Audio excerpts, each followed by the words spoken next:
ಸಸ್ಕೆ YouTube ಚಾನಲ್ಗೆ ಸ್ವಾಗತ. ಬನ್ನಿ ಆದರ್ಶ ವಿದ್ಯಾಲಯ ಪರೀಕ್ಷೆಗೆ ಕ್ವಶನ್ ಪೇಪರ್ನ ಡಿಸ್ಕಸ್ ಮಾಡ್ತಾ ಇದ್ದೀವಿ.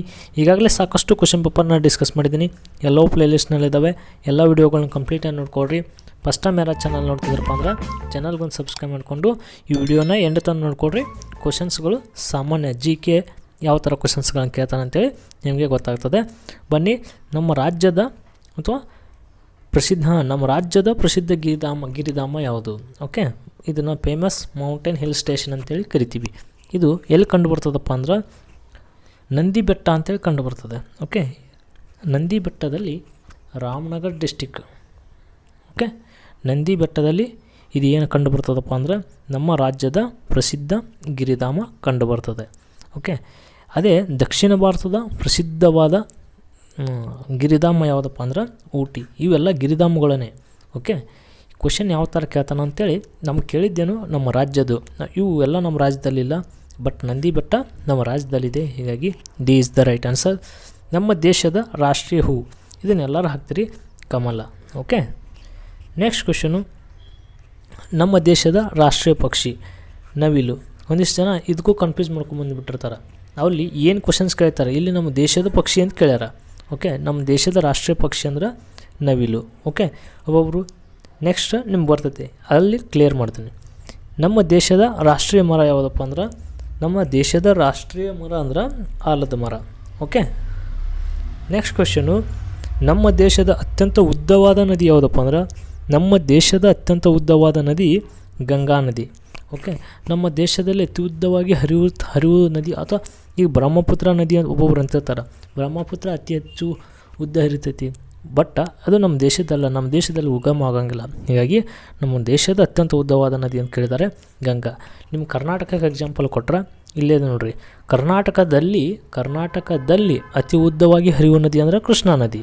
ಓಕೆ, ಕರ್ನಾಟಕದ ಅತಿ ಉದ್ದವಾದ ನದಿ ಯಾವುದಪ್ಪ ಅಂದ್ರೆ ಕಾವೇರಿ. ನೋಡಿರಿ, ನಿಮಗೆ ಡಿಫ್ರೆನ್ಸ್ ಗೊತ್ತಾಯಿತು ಅಂತ ಅಂದ್ಕೊಂಡಿದ್ದೀನಿ. ಅದೇ ಥರ ಇದು. Next question, Halebidu.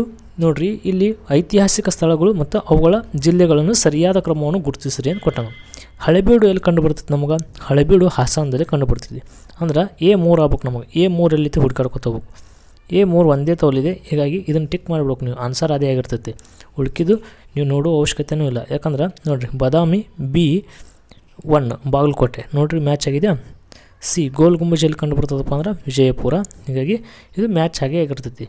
ನಿಮ್ಗೆ ಈ ಥರ ಸ್ಪೀಡಾಗಿ ಕ್ವಶನ್ಸ್ಗಳನ್ನ ಟಚ್ ಮಾಡಬೇಕು. ನೆಕ್ಸ್ಟ್ ಕ್ವಶನು, ನಮ್ಮ ದೇಶದ ರಾಷ್ಟ್ರೀಯ ಹಣ್ಣು ಯಾವುದು? ನಮ್ಮ ದೇಶದ ರಾಷ್ಟ್ರೀಯ ಹಣ್ಣುವನ್ನು ನಾವು ಮ್ಯಾಂಗೋ ಅಂತ ಕರಿತೀವಿ, ಮಾವು. ಓಕೆ, ಖೋಖೋ ತಂಡದಲ್ಲಿ ಎಷ್ಟು ಆಟಗಾರರು ಇರ್ತಾರೆ? ಒಂದು ಖೋಖೋ ಎಷ್ಟು ಪ್ಲೇಯರು ಒಂದು ಆಟ ಆಡ್ತಿರ್ತಾರಪ್ಪ ಅಂದ್ರೆ ಒಂದು ತಂಡದಲ್ಲಿ ಕಂಪ್ಲೀಟಾಗಿ 12 ಜನ ಇರ್ತಾರೆ. ನೆಕ್ಸ್ಟ್ ಕ್ವಶನು, ಕ್ರಿಕೆಟ್ನಲ್ಲಿ 11, ಫುಟ್ಬಾಲ್ನಲ್ಲಿ 11. ಓಕೆ, ನೆಕ್ಸ್ಟ್ ಕ್ವಶನು, ನಮ್ಮ ದೇಶದ ಕಣಿವೆ ಪ್ರದೇಶದ ಕೇಂದ್ರಾಡಳಿತ ಪ್ರದೇಶಗಳೆಂದರೆ? ಆ ಕಣಿವೆ ಪ್ರದೇಶ ಇರಬೇಕು, ಅವು ನಮ್ಮ ದೇಶದ ಕೇಂದ್ರಾಡಳಿತ ಪ್ರದೇಶಗಳು ಇರಬೇಕು. ಯಾವಪ್ಪ ಅಂದ್ರೆ ಜಮ್ಮು ಕಾಶ್ಮೀರ ಇದೊಂದು ಕಣಿವೆ ಪ್ರದೇಶ. ನೆಕ್ಸ್ಟು ಲಡಾಖ್, ಇವು ಕಣಿವೆ ಪ್ರದೇಶನೂ ಹೌದು, ನಮ್ಮ ದೇಶದ ಇತ್ತೀಚಿನ ಕೇಂದ್ರಾಡಳಿತ ಪ್ರದೇಶಗಳು ಕೂಡ ಹೌದು. ಇವೆರಡು ಜಮ್ಮು ಕಾಶ್ಮೀರ ಮತ್ತು ಲಡಾಖ್. ನಮ್ಮ ರಾಜ್ಯದ ಯಾವ ನಗರ ಅಂತಾರಾಷ್ಟ್ರೀಯ ವಿಮಾನ ನಿಲ್ದಾಣ ಹೊಂದಿದೆ? ನಮ್ಮ ದೇಶದಲ್ಲಿ ಅಥವಾ ನಮ್ಮ ರಾಜ್ಯದಲ್ಲಿ ಏಕೈಕ ಅಂತಾರಾಷ್ಟ್ರೀಯ ವಿಮಾನ ನಿಲ್ದಾಣ ಅದು ಕೆಂಪೇಗೌಡ ಅಂತಾರಾಷ್ಟ್ರೀಯ ವಿಮಾನ ನಿಲ್ದಾಣ ಬೆಂಗಳೂರಿನಲ್ಲಿ ಕಂಡುಬರ್ತದೆ. ನೆಕ್ಸ್ಟ್ ಕ್ವಶನು, ಪಟ್ಟಿ ಎ ಪಟ್ಟಿಯಲ್ಲಿರುವುದನ್ನು B ಪಟ್ಟಿಗೆ ಹೊಂದಿಸಿ ಬರೆಯಿರಿ. ನೋಡಿರಿ, ಶಾರ್ಕ್ ಇದು ಒಂದು ಏನಪ್ಪ ಅಂದ್ರೆ ಸಮುದ್ರ ಜೀವಿ. A2 ಎಲ್ಲಿದೆ? ಇಲ್ಲಿ D-ದಲ್ಲಿಲ್ಲ, C-ದಲ್ಲಿಲ್ಲ. A ಆಗಬೇಕು, ಇಲ್ಲ B ಆಗ್ಬೇಕು ಆನ್ಸರ್. ಈಗ ಅಡಿಕೆ ಒಂದು ಇದು ಬೆಳೆ, ಹೀಗಾಗಿ B3 ಎಲ್ಲಿದೆ? ಹೀಗಾಗಿ B is the right answer. Karwar ಇದೊಂದು ಮುಖ್ಯ ನಗರ, ಮೇನ್ ಸಿಟಿ. ನೆಕ್ಸ್ಟ್ ಕ್ವಶನ್ನು, ನಮ್ಮ ದೇಶದ ರಾಷ್ಟ್ರೀಯ ಕ್ರೀಡೆ ಯಾವುದು? ಇದನ್ನೆಲ್ಲರೂ ಹಾಕ್ತೀರಿ. ನಮ್ಮ ದೇಶದ ರಾಷ್ಟ್ರೀಯ ಕ್ರೀಡೆ ಯಾವುದಪ್ಪ ಅಂದ್ರೆ ಹಾಕಿ. ನೆಕ್ಸ್ಟ್, ನಮ್ಮ ರಾಜ್ಯದ ಪ್ರಾಣಿ ಯಾವುದು? ನೋಡಿರಿ, ಕ್ವಶನ್ಸ್ ಏನಕ್ಕೆ ಮಾಡಿದ್ದಾನಪ್ಪ ಅಂದ್ರೆ ಅಲ್ಲಿ ನಮ್ಮ ರಾಷ್ಟ್ರೀಯ ಪ್ರಾಣಿ ಅಂತ ಕೇಳಿದಾಗಲೇ ಇಲ್ಲಿ ನಮ್ಮ ರಾಜ್ಯದ ಪ್ರಾಣಿ ಅಂದ್ರೆ ಇಲ್ಲೆಲ್ಲರೂ ಪಟಕ ಹುಲಿ ಅಂತ ಹಾಕೊಂಡ್ಬಿಡ್ತಾರೆ. ಇಲ್ಲಿ ರಾಷ್ಟ್ರೀಯ ಅಂತ ಕೇಳಿಲ್ಲ ಅವರು, ರಾಜ್ಯದ ಅಂತ ಕೇಳ. ನಮ್ಮ ರಾಜ್ಯದ ಪ್ರಾಣಿ ಆನೆ. ಓಕೆ, ನೆಕ್ಸ್ಟ್ ಕ್ವಶನ್ನು, ನಮ್ಮ ರಾಜ್ಯದ ಹೂ. ಆಗಲೇ ರಾಷ್ಟ್ರೀಯ ಹೂವು ಕಮಲ ಅಂತ ಕೊಟ್ಟಿದ್ದ, ಬಟ್ ಎಲ್ಲರೂ ಕನ್ಫ್ಯೂಸ್ ಆಗಿ ಫುಲ್ ಕ್ವಶನ್ ಓದ್ಕೋಂಗಿಲ್ಲ. ನಮ್ಮ ರಾಜ್ಯದ ಅಂತ ನಮ್ಗೆ ಅಲ್ಲಿ ಏನು ಅನಿಸ್ಬಿಡ್ತೈತೆ ನಿಮ್ಗೆ, ಇಷ್ಟು ಈಜಿ ಕೇಳೋಣ ಅಂತೇಳಿ ಪಟಕನ್ ಹೋಗಿ ಕಮಲ ಹಾಕಿ ಬಂದುಬಿಡ್ತೀರಿ. ನಮ್ಮ ರಾಜ್ಯದ ಹೂವು ಅಂತೇಳಿ ಕೇಳಿದ್ದಾನೆ. ಕಮಲ ರಾಷ್ಟ್ರೀಯ ಹೂವು ಹೌದು, ಇದು ರಾಜ್ಯದ ಹೂವು ಕಮಲನೇ ಹೌದು. ಓಕೆ, ನೆಕ್ಸ್ಟ್ ನಮ್ಮ ರಾಜ್ಯದ ವೃಕ್ಷ ಯಾವುದು? ಅದು ಕನ್ಫ್ಯೂಸ್ ಆಗಲಿಲ್ಲ, ಇದು ಕನ್ಫ್ಯೂಸ್ ಆಗ್ತದೆ ನೋಡ್ರಿ. ನಮ್ಮ ರಾಜ್ಯದ ವೃಕ್ಷ ಯಾವುದಪ್ಪ ಅಂದ್ರೆ ಎಲ್ಲರೂ ಆಲದ ಮರ ಅಂಥೇಳಿ ಹಾಕಿ ಬಂದುಬಿಡ್ತೀರಿ.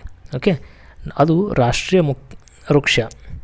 ಇದು ರಾಜ್ಯದ ಒಂದು ಶ್ರೀಗಂಧದ ಮರ, ಅದಕ್ಕೆ ಕನ್ನಡ ನಾಡನ್ನು ಶ್ರೀಗಂಧದ ನಾಡು ಅಂಥೇಳಿ ಕರೀತಿರ್ತಾರೆ. ನೆಕ್ಸ್ಟ್ ಕ್ವೆಶನು, ನಮ್ಮ ರಾಜ್ಯದ ಪಕ್ಷಿ ಯಾವುದು? ನೋಡಿ, ರಾಷ್ಟ್ರೀಯ ಪಕ್ಷಿ ಅಂದರೆ ನಾವು ಇಲ್ಲಿ ಒಂದೇ ಆಪ್ಷನ್ ಇಟ್ಬಿಟ್ಟಿರ್ತಾನೆ, ನಿಮ್ಗೆ ಕನ್ಫ್ಯೂಸ್ ಆಗೋ ಸಲ. ಓಕೆ, ಇದನ್ನೇ ಹಾಕಿ ಬಂದುಬಿಡ್ತಿರ್ತಾರೆ ಪಟಕ್ಕನ್ನು ಕ್ವಶನ್ ಓದ್ಕೊಲಾರನೆ. ಇಲ್ಲಿ ನಮ್ಮ ರಾಜ್ಯದ ಅಂತ ಕೊಟ್ಟನು. ನಮ್ಮ ರಾಜ್ಯದ ಪಕ್ಷಿ ಯಾವುದಪ್ಪ ಅಂದ್ರೆ Neelakantha. Okay, C is the right answer. ನಮ್ಮ ದೇಶದ ರಾಷ್ಟ್ರೀಯ ಪ್ರಾಣಿ ಯಾವುದು? ನಮ್ಮ ದೇಶದ ರಾಷ್ಟ್ರೀಯ ಪ್ರಾಣಿ ಯಾವುದಪ್ಪ ಅಂದ್ರೆ ಹುಲಿ. ಓಕೆ, ರಾಜ್ಯದ ಪ್ರಾಣಿ ಅಂದ್ರೆ ಆನೆ. ನೆಕ್ಸ್ಟ್ ಕ್ವೆಶನು, ಪ್ರತಿಷ್ಠಿತ ದಾದಾ ಸಾಹೇಬ್ ಫಾಲ್ಕೆ ಪ್ರಶಸ್ತಿ ಪಡೆದ ಮೊದಲ ಕನ್ನಡಿಗ ಯಾರಪ್ಪ ಅಂದ್ರೆ ಇವರೊಬ್ಬರೇ ಪಡೆದಿರೋದು. ಹೀಗಾಗಿ ಡಾಕ್ಟರ್ ರಾಜ್ಕುಮಾರ್ ಅವರು. ಇವರು ದಾದಾ ಸಾಹೇಬ್ ಸಿನಿಮಾ ಕ್ಷೇತ್ರದಲ್ಲಿ ಸಾಧನೆ ಮಾಡಿದವರಿಗೆ ದಾದಾ ಸಾಹೇಬ್ ಫಾಲ್ಕೆ ಪ್ರಶಸ್ತಿನ ನೀಡ್ತಾರೆ. ನೆಕ್ಸ್ಟ್ ಕ್ವೆಶನು, ತಮ್ಮ ಅಭಿನಯ ಹಾಗೂ ಗಾಯನ ಈ ಎರಡೂ ಕೌಶಲ್ಯದಿಂದಲೂ ಕನ್ನಡ ಚಿತ್ರರಂಗದಲ್ಲಿ ಪ್ರಸಿದ್ಧಿಯಾದವರು ಯಾರಪ್ಪ ಅಂದ್ರೆ ಇವರೇ ಡಾಕ್ಟರ್ ರಾಜ್ಕುಮಾರ್ ಅವರು. ನೆಕ್ಸ್ಟ್ ಕ್ವೆಶನು, ಸಾಹಿತ್ಯಕ್ಕಾಗಿ ಜ್ಞಾನಪೀಠ ಪ್ರಶಸ್ತಿ ಪಡೆದ ಮೊದಲ ಕನ್ನಡಿಗರು ಯಾರಪ್ಪ ಅಂದ್ರೆ ಕುವೆಂಪು ಅವರು.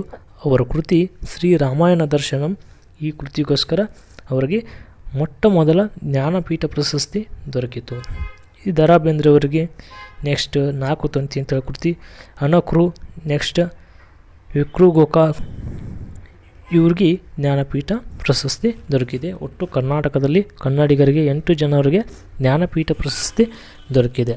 ಓಕೆ, ಈ ಥರ ಕ್ವೆಶನ್ಸ್ಗಳನ್ನ ಸಿಂಪಲ್ ಕ್ವೆಶನ್ ಅನ್ನಿಸ್ತಿರ್ಬೋದು ನಿಮ್ಗೆ. ಇವೇ ಕ್ವೆಶನ್ಸ್ಗಳು ಆಗ್ತಿರ್ತವೆ. ಆದರ್ಶ ವಿದ್ಯಾಲಯ ಪರೀಕ್ಷೆ 17ನೇ ತಾರೀಕಿಗೆ ನಡೀತಾ ಇದೆ.